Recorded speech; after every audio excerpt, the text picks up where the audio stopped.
दोस्तों इन्होंने विधानसभा चुनाव भी लड़े और लोकसभा चुनाव में भी लड़े और जनता में अच्छी खासी अपनी पेड़ बना चुके हैं। तो आज खास बातचीत करने के लिए हम इनसे जुड़ेंगे जिनका नाम है मोहन राउत जी। तो बहुत बहुत स्वागत है सर पुजारी मीडिया के मंच में आपका। तो मेरा पहला सवाल ये निकलता है आपसे, जिस तरह देश के गृह मंत्री देश के संसद में एक बयान वायरल होता है कि आम्बेडकर आम्बेडकर आम्बेडकर करते हुए एक फैशन हो चुका है, अगर इतना ही नाम भगवान का लेते तो स्वर्ग की प्राप्ति हो जाती। तो इस बयान को लेकर आप क्या कहना चाहेंगे? धन्यवाद गणवीर जी, आपने मुझे अपनी बात रखने का मौका दिया। जो हमारे गृह मंत्री हैं वो एक जिम्मेदार व्यक्ति हैं और प्रतिष्ठित व्यक्ति है।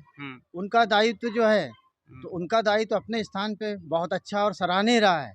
मगर बाबा साहब के बारे में उन्होंने जो जिक्र किया है और जिस चीज़ की उन्होंने व्याख्या की है और जनता के सामने और संसद में जिस चीज़ को उछाला है वो बहुत ही एक तो नकारात्मक संदेश भी पहुंचाता है और द्वेष भावनापूर्ण भी पहुंचाता है। उन्होंने बाबा साहब आम्बेडकर का नाम जो लिया है कि उन्होंने एक फैशन के रूप में बताया है, तो उन्हें ये नहीं मालूम कि बाबा साहब आम्बेडकर फैशन नहीं है, हमारे देश का नेशन है और पेशन है।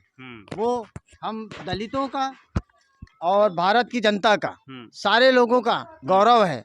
बाबा साहब के बनाए हुए संविधान पे ही हमारा देश चल रहा है।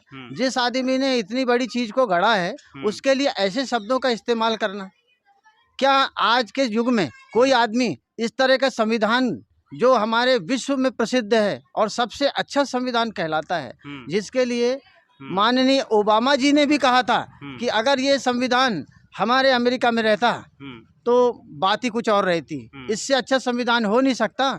जिस आदमी ने इतनी बड़ी उपलब्धि है ये किसी आम आदमी के लिए नहीं किया है, ये हमारे देश का जो स्तंभ है जिस पे हमारा देश टिका हुआ है उसी के निर्माता के ऊपर में उन्होंने किया है।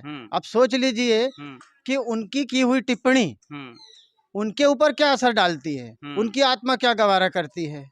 ये बाबा साहब आम्बेडकर जो है तो वो लोगों के जो है एक इष्ट के रूप में है, मार्गदर्शक के रूप में है, जिसको लेकर के हर कोई उनके रास्ते पे चलना चाहता है, आगे बढ़ना चाहता है और उसी रास्ते पे हमारा देश भी चल रहा है।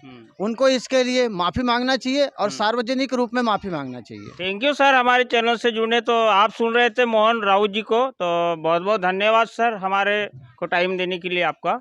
तो दोस्तों वीडियो आपके तक पहुंचाते हुए भी सर बालाहाट में जय हिंद।